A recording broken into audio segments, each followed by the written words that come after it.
or visit us on the web at superiораluminumdesign.com. Ocala's information station, 1370 WOCA. Ocala.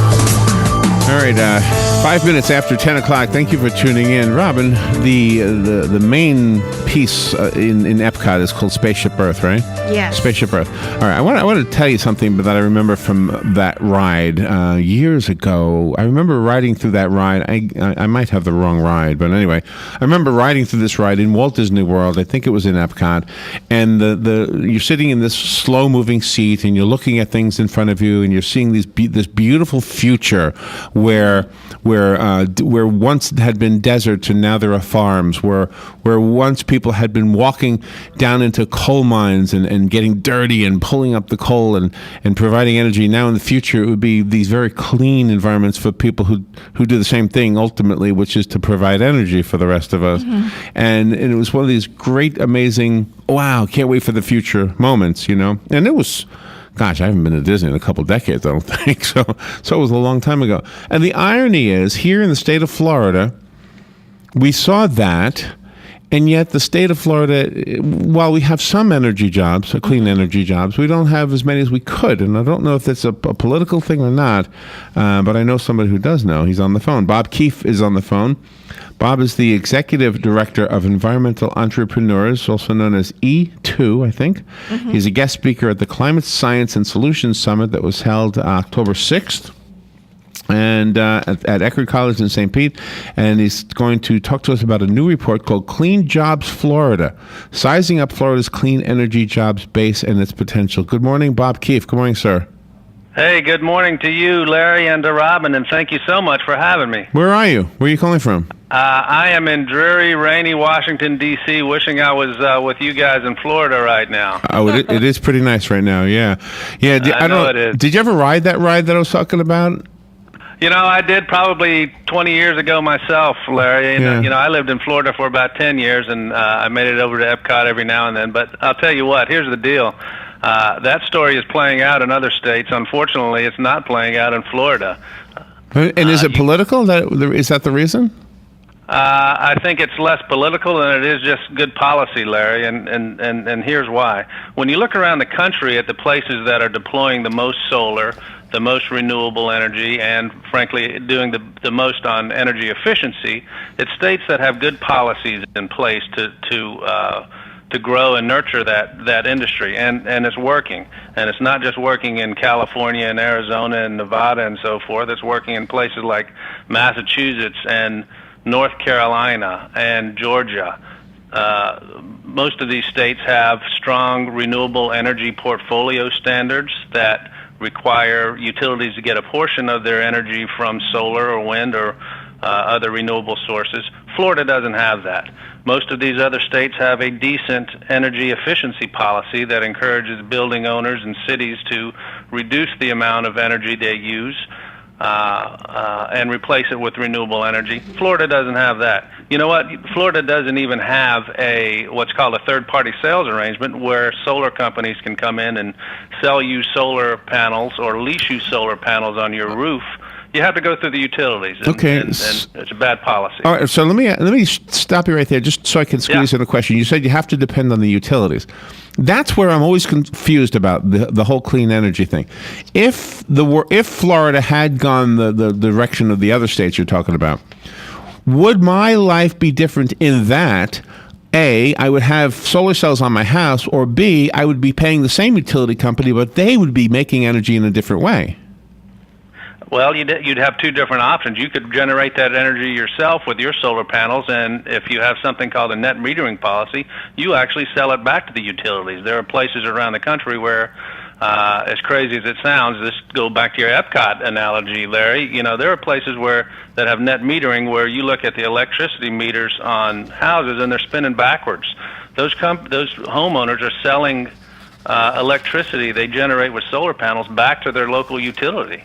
Wow. And by the way, and by the way, guess what? If we get enough people doing that, we might not have to build another power plant and spend billions of tax dollars doing it. Okay, but if everybody had that, then who would they be selling it to? And is that part of the resistance or reluctance? Is because they would lose money eventually? Absolutely, yeah. The utilities are not. The utilities in Florida are not necessarily the biggest fans of letting consumers generate their own electricity for obvious reasons. But you say some areas in Georgia and North Carolina, they're already doing this? Well, in North Carolina, for instance, there's a renewable portfolio standard. It's the only one in the southeast that requires utilities to get about 12.5% of their energy from renewable sources. And as a result, you drive through North Carolina right now and you see, which is, by the way, is my home state and the place I lived about 10 years, about the same amount as I lived in Florida. Mm-hmm. You drive around North Carolina right now and you see solar farms popping up all over the place. Really? I just got back from Florida. I saw as many solar panels there as I did when I lived there 20 years ago, which isn't very many. There are a few different electric companies in our county alone, and it is surprising to me how the companies that service the people living outside the city limits in the county are cheaper than the electric companies serving the people in the city limits. That's right. And if you look at an organization like, I think it's Gainesville Regional Utilities, they're able, because they're a regional operation, to do more on renewable energy, or they are doing more. Everybody's able to do this, but they are doing more than perhaps some of the big investor-owned utilities that also serve that region. So let's talk about the jobs part of this. You bet. Again, if we had clean energy, there would be jobs. Would those jobs be filled by the people who already currently work for the energy companies, just shifting what they do? Not necessarily, Larry. The report that we issued a couple weeks ago, we think is the first of its kind. It's kind of an overall and comprehensive survey of clean energy jobs in Florida. And here's what we found. There are about 130,000 Floridians right now working in clean energy at about 14,000 companies. And most of those, by the way, are small businesses, and they're spread pretty evenly throughout the state. That's the good news. The not-so-good news is that's only a fraction of what it could be. When you look at places like even Massachusetts or Vermont or places in the Northeast, much smaller states, and you look at it at a per capita basis, those states are creating a lot more jobs in clean energy than the Sunshine State, which is number 3 for solar resources, but about 18 or 19 for solar deployment. Oh, wow. And you know, frankly, Florida shouldn't be comparing itself or have to be lagging behind places like Massachusetts and Vermont and North Carolina and Georgia. It ought to be, given its resources and its size, it ought to be comparable to places like California and Nevada and Arizona, which are also obviously are huge solar states. So California has about 47,000 people that work in solar. Florida has about 7,000. Let's see. The Climate Science and Solutions Summit was on the 6th, right? What was accomplished there? So at that summit, we had a group of scientists that had met with Governor Scott earlier and talked about reasons that he should act on climate change. We also had a lot of, myself was there talking about this report and about job creation that can be tied to renewable energy and clean power. And it also featured a number of clean energy companies from around the state telling their stories about why it's so hard to grow.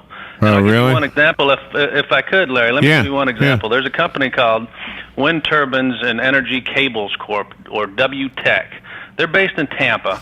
They have about 200 employees in the state of Florida. Some of them there in Tampa, and some at a manufacturing plant in Pensacola, where they make everything from cables and parts for solar arrays. Here's the deal. When I talked to one of the executives there, Chris Delph, he tells me that not a dollar of his sales come from the state of Florida. They manufacture stuff in the state, but he's got to get on an airplane and go to other states to go sell it.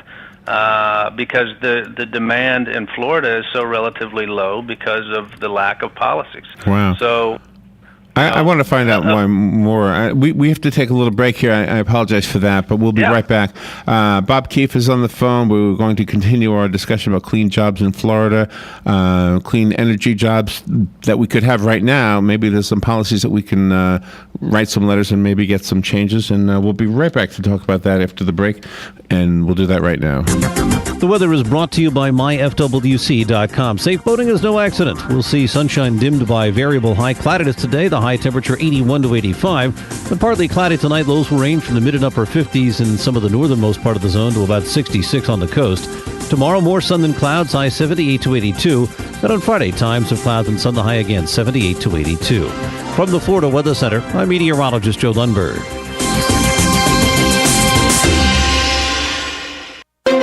Don't take our word for it. Just check your electric bill, and then you'll see how those shade trees can cool your home and save your hard-earned bucks. There's no better time than right now to pick out a shade tree or 2 or 3 at Bob Wine's Camellia Gardens during their truckload tree sale. Take your pick. Dozens of varieties, many trees up to 8 feet tall, ready for planting, just $49.99 at Bob Wine's. Want a bigger one? Bob Wine's has them all the way up to the gigantic super jumbos, up to 16 feet and more, delivered, planted, and guaranteed for the unbeatable price of $4.99. Big savings on citrus trees, too. Virtually every kind of citrus you can think of, starting at only $59.99, and many of them have fruit right now. Enjoy this wonderful fall weather with a visit to Bob Wine's Camellia Gardens, Southeast 38th Street, Ocala. They're open daily 9 till 4, Saturdays till 2. Bob Wine's, proudly growing greener with Ocala since 1952. All right, 17 minutes after 10 o'clock. Thank you for tuning in. You know, last night at the governor's debate, one of the issues that came up was about the jobs, right?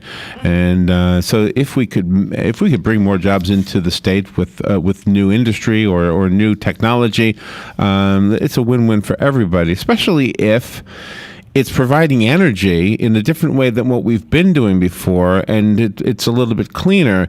And I wanted to ask Bob Keefe, who's on the phone, to talk to us about this, something about the political kind of spin to the, or not spin, but the political importance, maybe is a better word. Bob, here's my thought on this. Okay, now hear me through it, and I'm not arguing global warming. What I'm trying to do is argue with somebody who argues global warming, okay? All right. Because I can understand if the governor isn't sold on the idea, because trust me, as talk show hosts, and I'm sure we get fewer people talking to us than the governor does. I mean, we have experts, quote unquote, who tell us the exact opposite as the next expert. So we've got experts who disagree with each other. I'm sure he has more of that. But let's say I was to try to persuade him to sign whatever he needs to sign to bring more clean energy jobs to Florida. And let's say I detected that he wasn't buying the whole global warming thing. The one thing I think I could tell him that's hard to challenge is the fact that the waters in the state of Florida, and we see it in the rivers right here in Ocala, are not as clean as they once were. And so anything we do to clean up the environment, whether it's associated with global warming or not, is a good thing. That's the way I see it. And I'm thinking that's a way to persuade somebody to maybe help make a change. Well, Larry, thanks for that. And it's not only a good thing to clean up the environment, it's a good thing for the economy. Look, my organization, Environmental Entrepreneurs, was created about 15 years ago, and we now have about 850 business owners, investors, and others who advocate for smart policies that are good for both the environment and for the economy. And if we're talking about jobs, the economy and the environment are not at odds. They never have been, and believe it or not, despite some of the rhetoric you hear on the campaign trail sometimes, that's not the case. We can clean up our environment, we can make things better, and we can create jobs along the way. Now, if I could continue for a sec, here's what we have in Florida right now, and here's what we have nationally. Of course, Governor Scott and other governors around the states face a lot of pressure politically and otherwise from utilities and others to take action on this stuff. But fortunately, we now have something on the federal level. We have something called the Clean Power Plan that was introduced earlier this year that is going to require states to reduce their carbon emissions by about 30% nationally. These are reducing emissions from essentially coal-fired and other power plants. And the way you do that is you replace that with clean, renewable energy. You make your buildings, your offices, your homes more efficient so you don't have to use as much juice. And both of those things create jobs and, as you mentioned, help the environment as well. Governor Scott has the opportunity, or frankly his successor has the opportunity, to embrace that plan and to roll out some real substantial policies like we've been talking about, a renewable standard, an energy efficiency standard, et cetera, that will set Florida on the path to creating these jobs. And does it take money out of the pockets of the already existing energy companies, or do they jump on board with this and do the same thing?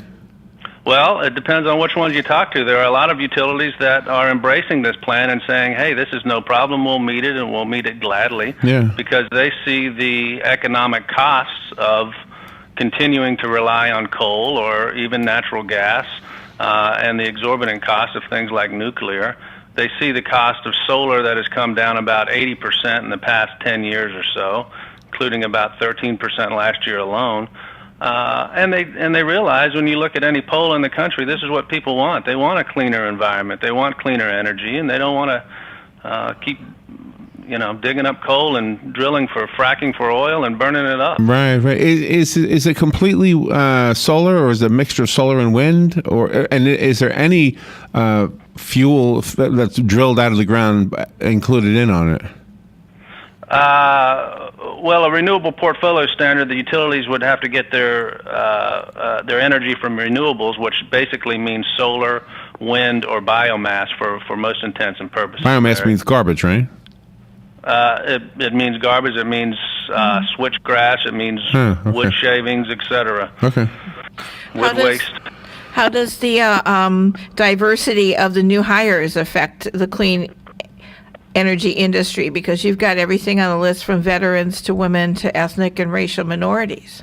You bet. Well, one thing we found in this study, Robin, was that clean energy knows no boundaries, if you will. About 45% of the people that work in clean energy in the state of Florida right now are ethnic or racial minorities. About 15% of them, I think, are veterans. We're talking about jobs from everything from engineering jobs to site solar, utility scale solar operations, to the installation of this stuff on your rooftops. Now, can I ask a question about cars? I mean, would this be power energy for cars and automobile? I mean, I can understand the houses and all that, but how do we apply solar power to a car? You bet. Well, one way you do that is you drive an electric car and you plug it into a solar powered canopy, if you will. Actually, E2's got a couple of members that build these big solar carports, if you will, on big commercial parking lots and in buildings and so forth. And in places like California and Arizona and Nevada, you can drive up and plug in your hybrid in there, if you will. The Clean Power Plan that I mentioned, the EPA's Clean Power Plan, it calls for a reduction of 30% of carbon emissions specifically from existing power plants. When you come to cars now, a couple years ago, the Obama administration, you may remember, increased the federal mileage standards, the CAFE standards, if you will, to about 54.5 miles per gallon by the year 2020. Those kinds of standards we're already seeing drive growth, if you will, in the automotive market while reducing emissions from automotives. I mean, that's what's causing Tesla to create 6,500 jobs in Nevada. That's what's causing some of these big car manufacturers to go to more hybrids and things like that. Well, and then the other, and this is probably a moot point in a way, but the other thing that our elected officials would have to consider is that if we're not selling gas, we're not collecting road taxes to help fix the roads because we're not buying fuel, then we'll have to tax the solar power. And so it would, I mean, we have to have a way to keep the roads repaired. Well, that's true. That's true, but there are always problems and there's always solutions. Well, I like the idea. I mean, I mentioned the rivers here, and anybody who's lived here any length of time knows it's a fact. There are fewer fish in the Silver River than there were. And everybody seems to agree that it's because of the chemicals and the runoff from the fertilizers, et cetera. And while that may have nothing to do with energy creation, the mindset of cleaning up the place is still a good one. Can I ask you? Can you tell me about the country in general compared to the rest of the world? Like, I've heard that China is full of carbon emissions. Like they're really failing. Maybe we're failing as well, but maybe not as badly as they. Maybe we got a 60 and they got a 40 on a test or something like that. Well, actually, China, when it comes to deploying renewables, is probably doing better than the United States right now, believe it or not.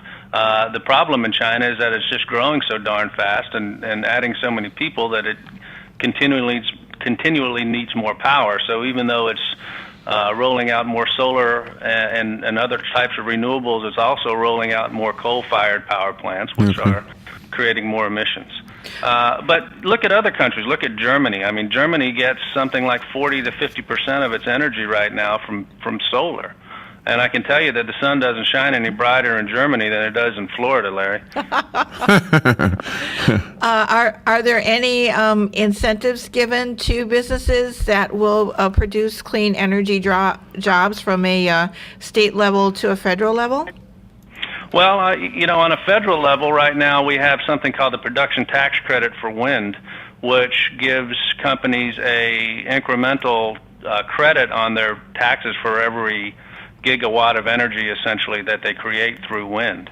Unfortunately, that policy just expired at the end of last year, and it's not been renewed yet because most of Washington is out on the campaign trail instead of doing work here in the Capitol. Yes. On the state level, yes, there are certainly incentives in other states that encourage this kind of growth, but you don't find much of it at all in Florida. So tell me about the education of the people who would eventually work in this field.